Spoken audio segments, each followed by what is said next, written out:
네. 괜찮아요? 네.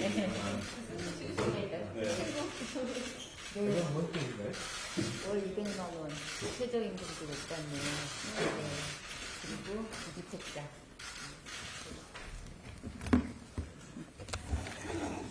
제가 먼저 환영 인사를.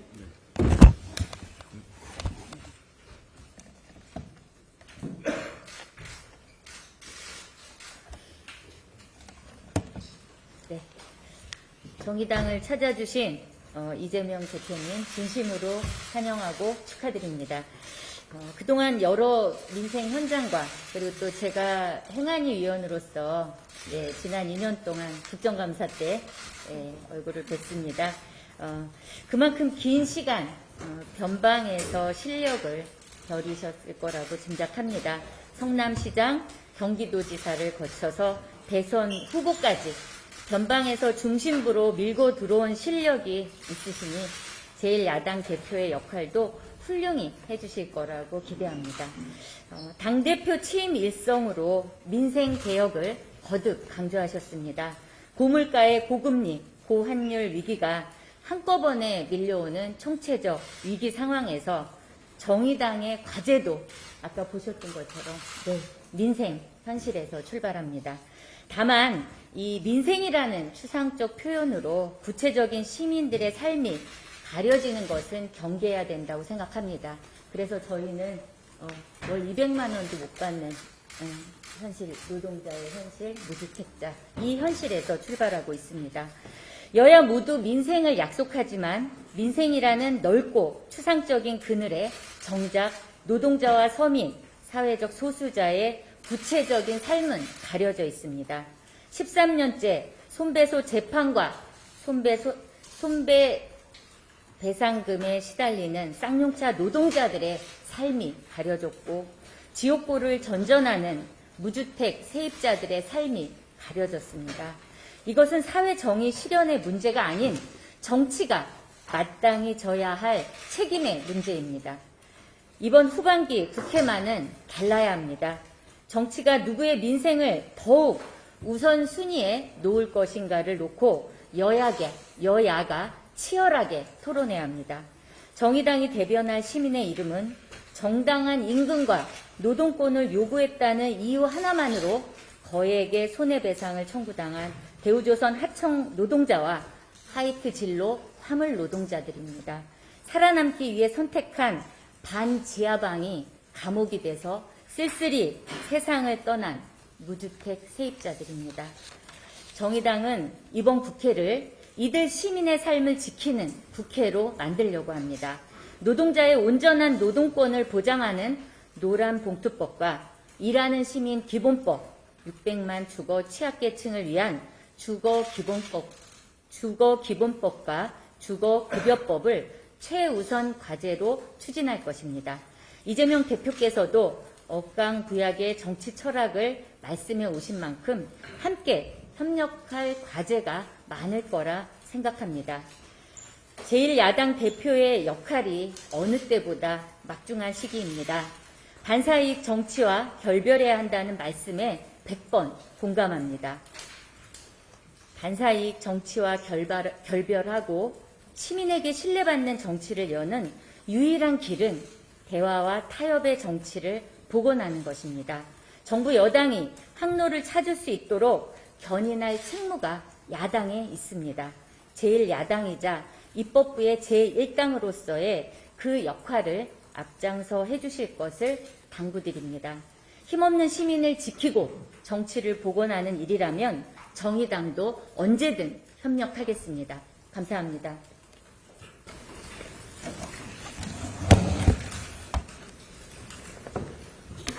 네, 제가 이 정의당 당사는 지금 처음 와보는 곳인데 색깔도 아주 익숙하고 네. 또 정책 대상자들을 아주 구체적으로 잘 표현해 주신 것 같습니다. 우리 더불어민주당이 하고자 하는 일이나 정의당이 지향하는 바나 저는 크게 다르지 않다고 생각합니다. 다만 정의당이 좀 더 진보적이고 이제 사회적 약자들에 대한 관심이 좀 높다는 뭐 그런 측면도 있을지 모르겠는데 우리 더 나은 국민의 삶, 더 밝은 대한민국의 미래를 만들어가자는 측면에서는 우리가 다를 바가 없다는 생각을 합니다. 그리고 우리 사회가 아직은 뭐 보수 진보가 경쟁하는 사회라기보다는 상식과 비상식이 경쟁하는 사회 상태라서 이 진보와 중도 보수라고 하는 게 정확하게 좀 이렇게 분류되지는 않는 것 같아요. 어쨌든 저는 우리 사회가 좀 더 상식적인 사회로 또 거기서 나아가서 진보적인 사회로 그렇게 이행하게 되길 바라고 그 중심에 저는 우리 정의당이 있어갖고 또 앞으로도 자리하게 될 것이다라고 생각합니다. 특히 아마 정의당이 관심 가지고 계실 분야 중에 아마 이 거대 양당의 일종의 녹식체제 이런 것들을 좀 바꾸자. 그러니까 소위 국민의 다양한 선택이 보장되는 또 사표가 최소화되는 그런 정치 체제를 아마 원하시고 또 열심히 노력하신 것 같은데 그 점에 대해서는 저도 이미 공감하고 있고 또 그런 방향으로 가야 된다고 말씀드린 바도 있습니다. 우리 사회의 진보를 위해서 더불어민주당과 정의당이 협력할 건 또 협력하고 또 선의의 경쟁을 통해서 더 나은 세상을 함께 만들어가면 좋겠다는 생각 듭니다. 환영해 주셔서 감사드립니다. 네, 네, 고맙습니다. 감사합니다. 안녕하십니까. 네, 오랜만입니다. 사진 한잔 벗고 찍으라고 하네요. 네. 네. 아까는 우리 다 쓰고 찍었는데. 아, 그렇습니까?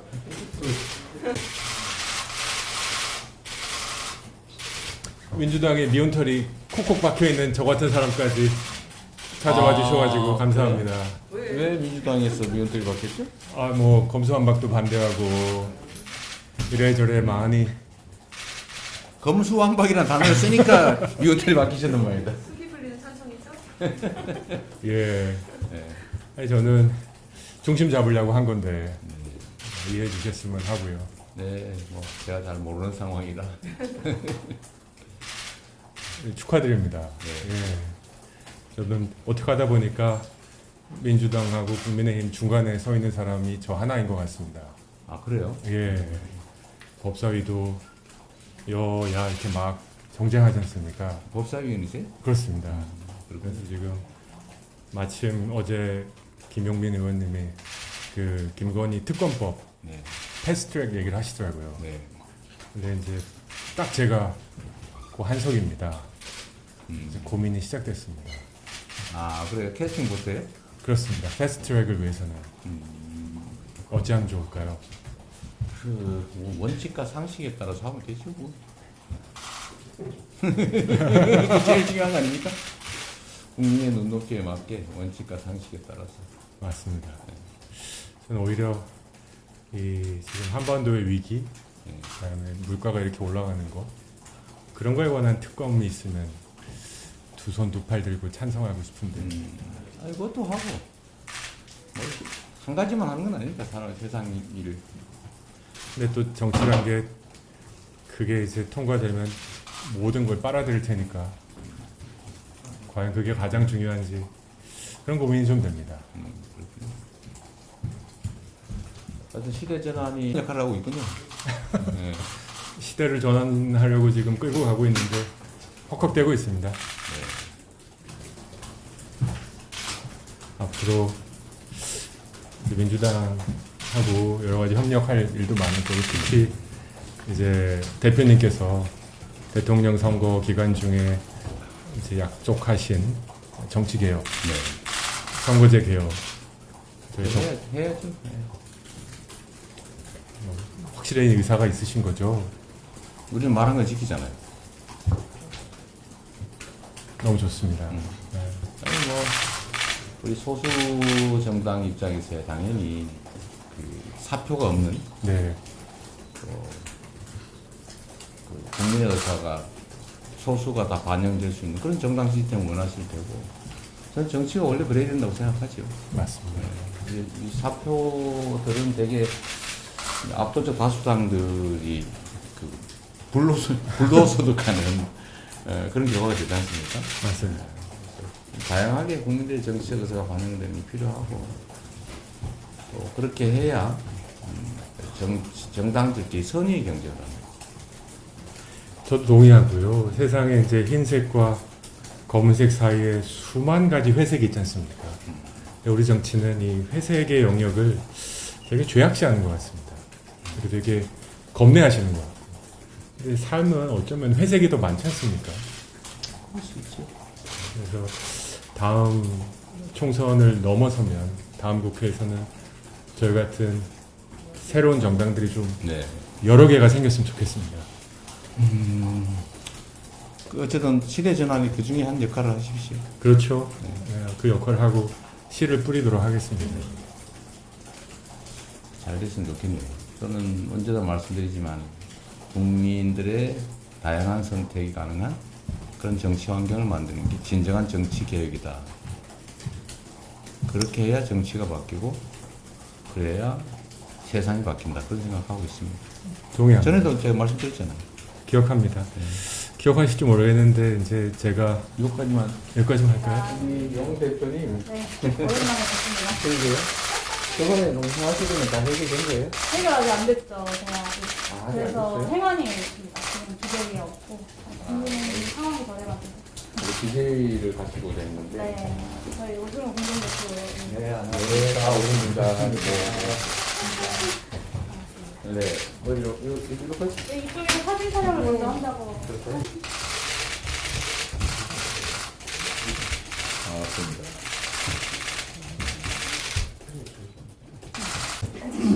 공간이 협소해가지고. 여기까지 와주셔가지고 감사합니다. 네. 지사하실 때 뭐 이렇게 경기도에서의 기본소득 관련돼서 협력도 하고 네. 저도 이제 그 국회의원 임기 시작하기 전에도 많이 했었는데 또 이 자리에서 이렇게 뵙게 되니까 굉장히 든든하고 반갑습니다. 네. 네. 인사 말씀. 네, 저를 잘 모르시는 분도 있을 수 있으니까 기본소득당 공동대표 오준호입니다. 지난번 대선에 기본소득당 후보로 나서서 우리 이재명 당시 후보님과 또 선의의 정책 경쟁을 펼쳤습니다. 저는 이재명 의원님 대표님과 사실 인연이 2017년 말에 기억하실지 모르겠는데 기본소득 한국 네트워크 총회할 때 공로상을 받으셨습니다. 당시 성남시장으로 청년배당을 하신. 그랬군요. 네. 그때 저도 기본소득 작가 활동을 하면서 함께 공로상을 받아서 한 무대에 그랬군요. 저희가 네. 선 기억이 있습니다. 지난 대선 때는 대표님과 기본소득 정책 토론을 좀 해보고 싶었는데 못된 것은 좀 아쉽지만 이렇게 대표님이 되셔서도 방문해 주셔서 너무 감사드리고 이후에 기본소득당과 또 우리 민주당에서 기본소득 정책 연대 꼭 좀 잘 해나갔으면 좋겠습니다. 네. 뭐 선거 과정에서 이제 그 대표 되시고 나서도 민생 강조하시는 거 저도 여러 차례 보았는데요. 이게 구체적으로 민생이라고 말한다고 민생이 되는 건 아닌 거 가장 잘 아실 거고 구체적으로 함께 할 수 있는 입법이나 과제들 좀 힘 모아서 해나갈 수 있는 정기국회가 되었으면 좋겠습니다. 네. 어제 바쁜 시간 내서 이렇게 환영해 주셔가지고 고맙습니다. 아닙니다. 여기 기본소득당은 이름도 그렇고 제가 꼭 어디 아주 집에 들어온 느낌 같은 그런 느낌이 좀 드네요.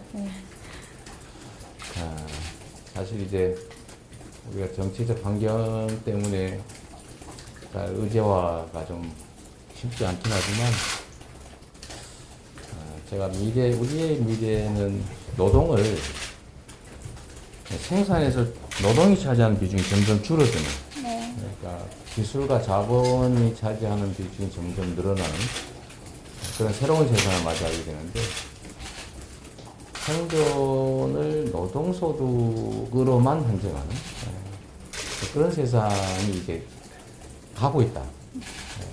이런 생각이 좀 들어서 아주 오래전부터 생각이긴— 우리 국민들의 기본적인 삶을 우리 공동체가 책임져야 되고 또 책임질 수 있는 정도의 생산력, 역량이 되고 그런 사회를 우리가 미리 대비해야 된다.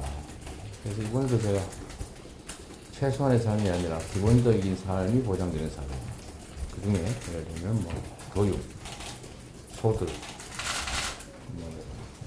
뭐 여러 가지 사회 모든 영역에서 이제 나중에 문장이 있어서 뺐는데 그 중에서 이제 기본적인 소득, 최소한의 소득, 기본적인 소득을 장기적으로 준비해 가야 되겠다. 그 생각은 변함이 없죠. 네.